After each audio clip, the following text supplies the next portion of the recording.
Nurse Long, please bring 3 units of medical-grade optic spiders to room 17. 3 units of medical-grade optic spiders to room 17, please. Restraints in place. Gag secured. Straps tightened. Anesthetic gas feed off. Time to wake up, sleepyhead. Come on, there you go. No more fleeting sleep dreams for you. It's time for the real dream. The doctor will be seeing you soon. Why, to have your teeth inspected, silly. That's why you're here at the clinic. Oh, stop your wriggling and flopping. That's why you're strapped to the chair in the first place. For your own safety during your examination. I'll let the doctor explain it to you when he arrives. Nurse Hermatkin, please tell Dr. nGimba that his next patient has been integrated into the construct and is ready for examination. Room 7. One moment, Nurse Beatrice. Dr. nGimba, please proceed to room 7. The next patient has been integrated into the construct and they are ready for examination. Dr. nGimba, please proceed to room 7. The doctor will be here presently. You just sit tight and don't worry about a thing. You'll be perfectly fine. Just stay calm. You're in one of the examination rooms of a dream construct dental and surgical clinic. Think of it like one of those really vivid dreams that feels and looks so incredibly real you'd swear you were awake. Only you're really asleep. But what happens here really affects you in the waking world as well.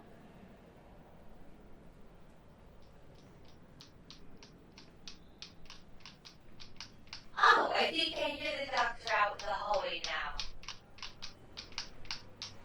Dr. nGimba, your next patient is ready to see you now. A good morning to you, Nurse Beatrice. What have we on the schedule for this patient?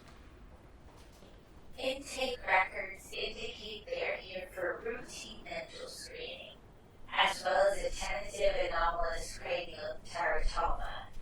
The really sketchy kind. The sketchy kind? I generally take that to mean the interesting kind. This should be an entertaining procedure indeed. But I shall have need of specialized assistance for this particular case, I think. I believe Nurse Penny is free at the moment. Oh, Beelzebub. Is something the matter, Nurse Beatrice? It's nothing, Doctor. It's just that thinking about Nurse Penny makes me sick to my stomach. She scares me a lot. Nurse Penny has that effect upon nearly every clinic staff member, except Her Eminence Nurse Harbatkin. Let me guess. Is it the creeping, soulless doll voice that does it to you? I thought as much. For myself, I am most disturbed, not by her voices, or by the eerie way in which she seems to glide rather than walk. What bothers me most is that whenever I happen to glance at her shadow, I can see what looks like a clear night sky, lit with countless stars. However, I am willing to look past her very unsettling characteristics. She is perhaps the most skilled general practice assistant we have here at the clinic, as well as possessing a broad suite of extremely useful medically oriented talents. So try not to think too unkindly on her, and instead be proud to be working in a place which boasts so many diversely talented staff, including yourself. Go about your rounds now, Nurse Beatrice. If I need you for anything, I shall send for you. Yes, Doctor. Thank you.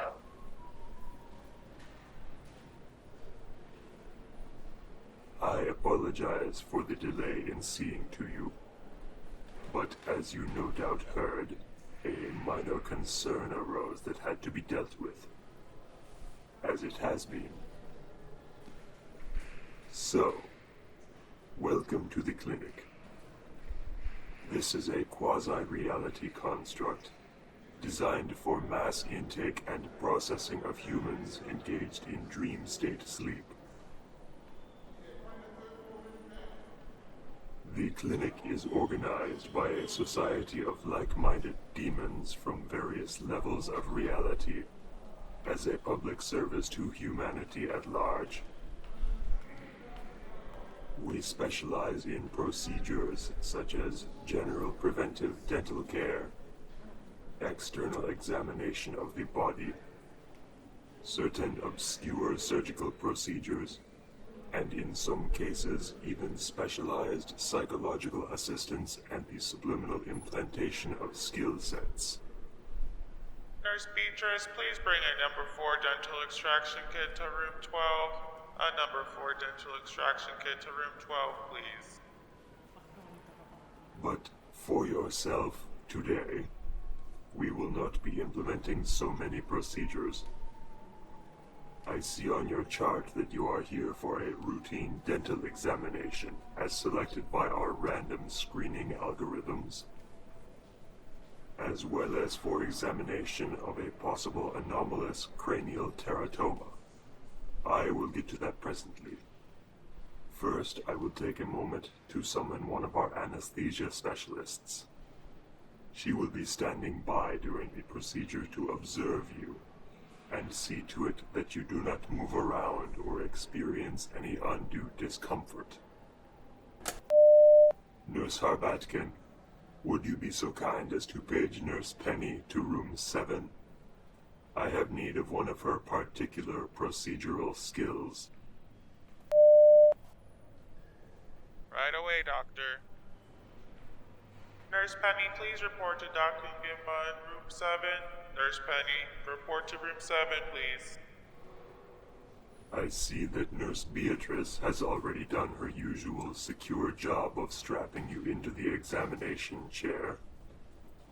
This is part of our standard intake procedure, and is done to ensure that you should not accidentally injure yourself during any of the procedures which may need to be performed upon you.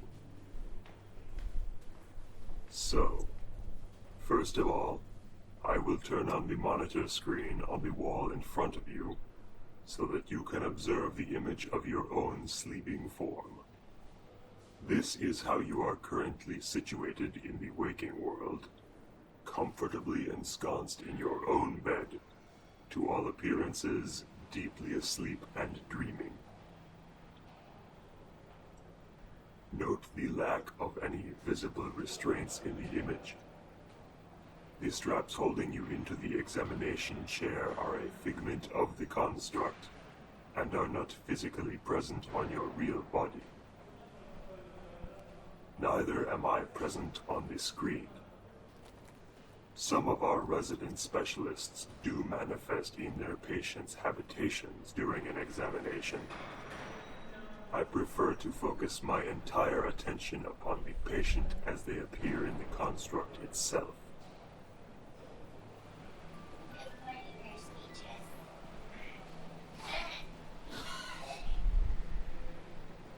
Did you call for me, Doctor? Yes, Nurse Penny. Anesthesia for a routine dental examination, plus additional procedure. Please take your place at the foot of the examination chair. Yes, Doctor. Do not try to run, human. You cannot run from me. You cannot hide. All you can do is look at me. Look at me as I look at you. You will feel no pain. You will not move. You will not look away. Thank you, Nurse Penny. On to your examination. I will remove the gag which Nurse Beatrice has fitted you with. It has been a standard practice here to gag patients before securing them, ever since that unfortunate incident with Dr. Shrihan. A patient awakened prematurely during a routine procedure and bit her quite severely in the hand.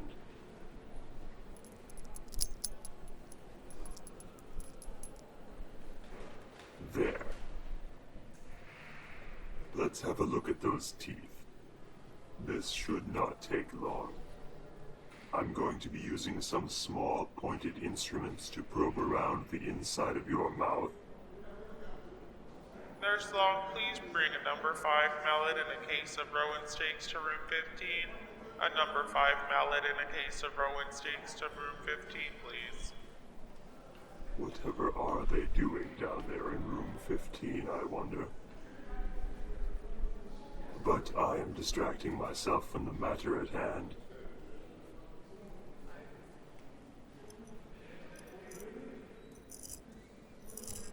No appreciable buildup of mineral deposits. A few tiny blemishes here. Nothing that cannot be remedied. Another very slight blemish here.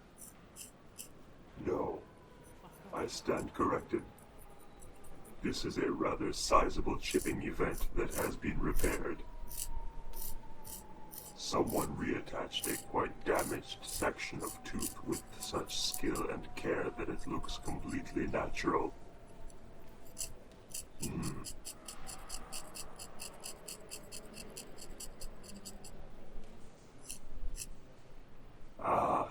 Here is something of actual concern. Here we have a large molar that is in the process of becoming abscessed. This could become quite a problem if left untreated. I shall remedy this situation. A simple extraction and cleaning of the tooth. Where did I put those pincers? There. You may feel a bit of pressure when this tooth comes loose. That always happens. But thanks to the amazing skills of Nurse Penny at arresting such things as movement and pain, No sensation, only a tug as easy as losing a tooth in one's sleep. You could put it under your pillow to use as bait to lure a fairy and catch it in a jar. I think I have it. Perfect. It came out whole and complete. The tooth itself is intact and undamaged, which means the issue is in the socket itself. Fortunately, that is something we have a simple remedy for here at the clinic. Nurse Penny, will you please pass me the bottle of fulminate of red mercury? Thank you. A drop or two of this into the open socket. Do you know, Nurse Penny, that Dr. Chothor would be grinding his many, many teeth to see me using such a primitive formula as this? He would tell me that it is not based on sound dental science, and suggest something more conventional and modern than fulminate of red mercury. At a certain point of complexity, science and magic effectively become the same thing. Both methods are valid, Doctor. Each of us make use of the skills we are best at. A very wise observation. Now, to replace the tooth in the socket. A very delicate procedure indeed, for the nerves of the tooth must be correctly reinserted into their proper orifices within the tooth.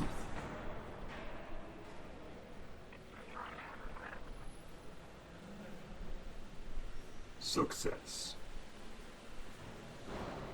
And now to finish the inspection of the rest of the teeth.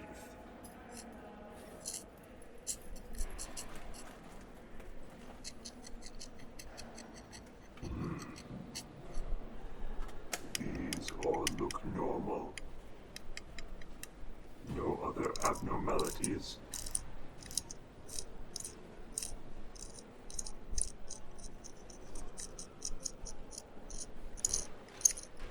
Nurse Penny, your eyes are far more perceptive than mine in such matters. Would you be so good as to give the patient's teeth and jaws a quick once-over from where you are standing? Tisky, fantastic, pocket full of rash, as close and as pretty as doves in a pie.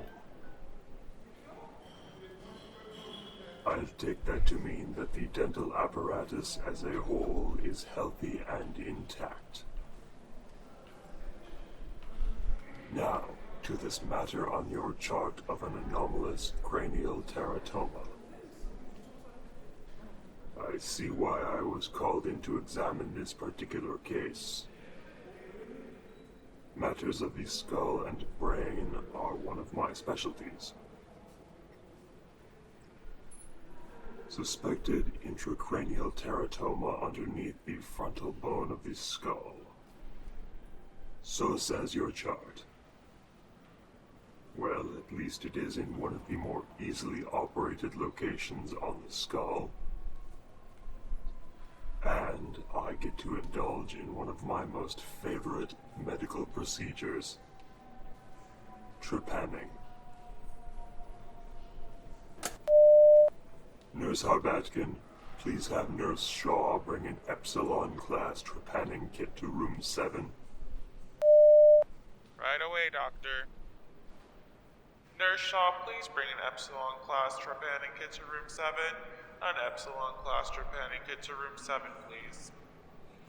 The procedure we will be using for this is quite simple. I will need to cut away an area of the skin covering the front of the skull, exposing the bone underneath, and then open a way to the interior of the skull using the circular blade of a trophine. After we open our way into the skull, we shall see what we shall see. Though, unfortunately, you yourself will not be seeing much after the incision is made, as there will be a flap of skin hanging down over your face for the duration of the procedure. I will put it back into place when I am done, of course, and there will not be so much as a scratch on you when you wake up. Remember, this is a dream construct, so the actions taken here do not necessarily reflect what is actually occurring to your body in the waking world, except when they do.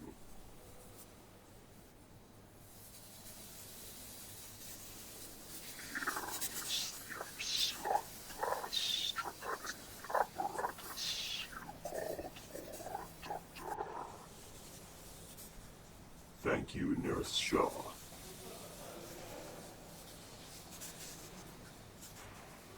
Nurse Penny, will you take extra care to ensure that the patient remains completely immobilized while I am opening their skull? Just because you can't see me doesn't mean I can't see you. And I'm watching you. All means watching. No pain. No pain in the light. No pain in the darkness. A quick incision to open the site. And I will gently lower the detached flap of skin to cover your eyes. Now for the trephine and the opening of the skull. The number 2 circular blade should do fine. This may sound a little unnerving.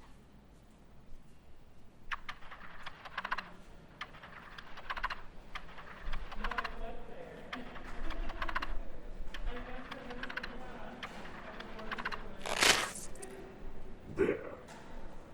A quick and clean opening. Oh, goodness me. Well, a good thing you were selected for the clinic's inspection services when you were. What we have here, inside your skull, is a profoundly interesting specimen of teratoma. It is an inward welling of tissue, containing both hair and teeth, not unusual in such cases. But this particular teratoma seems to be possessed of an entire set of adult teeth, set in a spiral pattern, with the hair growing to either side of the pattern. How very unusual.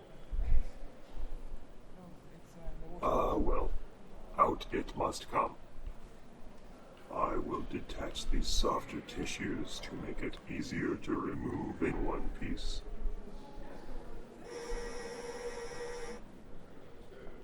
A pair of large forceps and these small bone pincers. This does not appear to be anything other than an anomalous growth. Certainly not the sort of thing that would be desirable to have growing in one's skull. But also nothing of the type we usually associate with artifacts of the Fae, which we often encounter implanted in the humans we service here. So you should find yourself feeling quite normal within a day or two, and not at all inconvenienced by the removal. Nurse Felix, please bring an extra large Delta grade stuffed teddy bear to room 2. An extra large Delta grade stuffed teddy bear to room 2, please. I will now place the anomalous tissue into one of these specimen containers from the trepanning kit. I will pass this along to Dr. Chothur. Perhaps he can find a use for the teeth. And now to replace the piece of bone I have removed from your skull.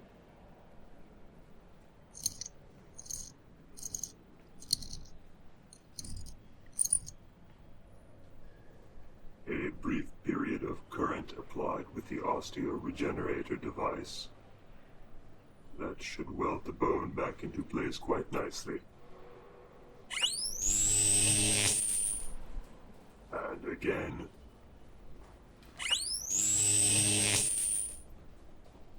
There.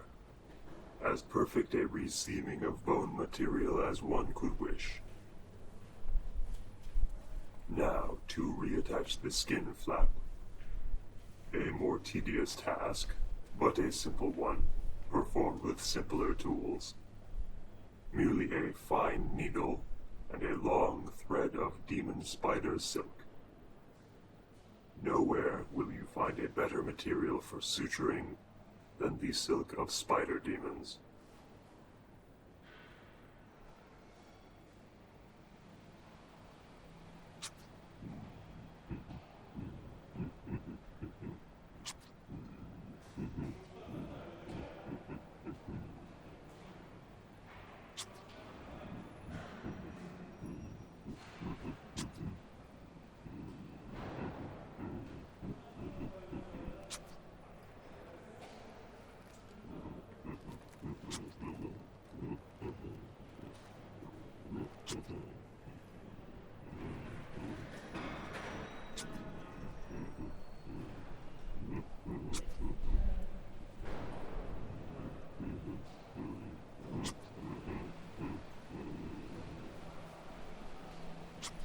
Just a few more stitches to put into place, and we are done.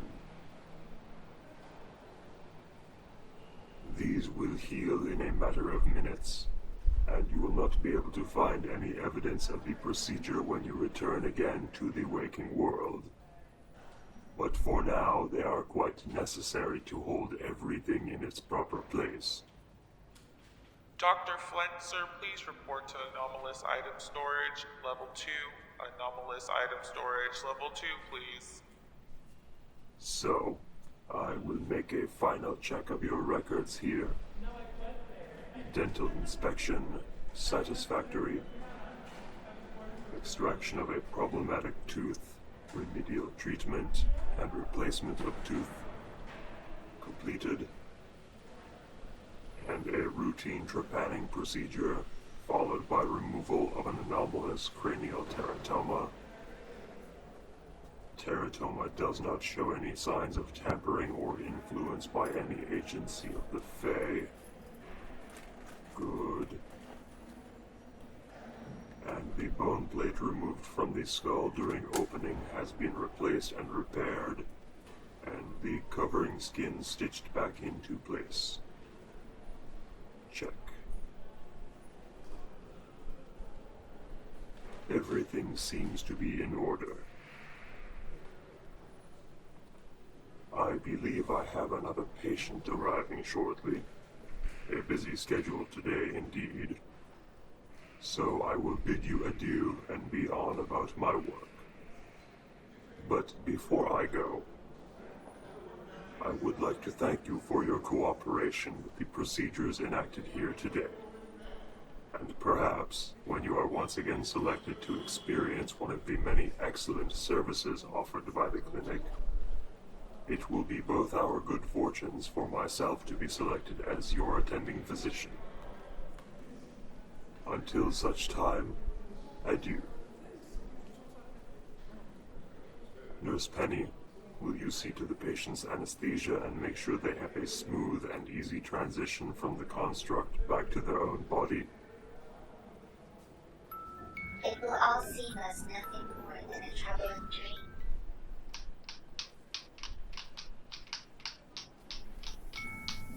A bit of gas to cleanse the mind and ease the soul, and a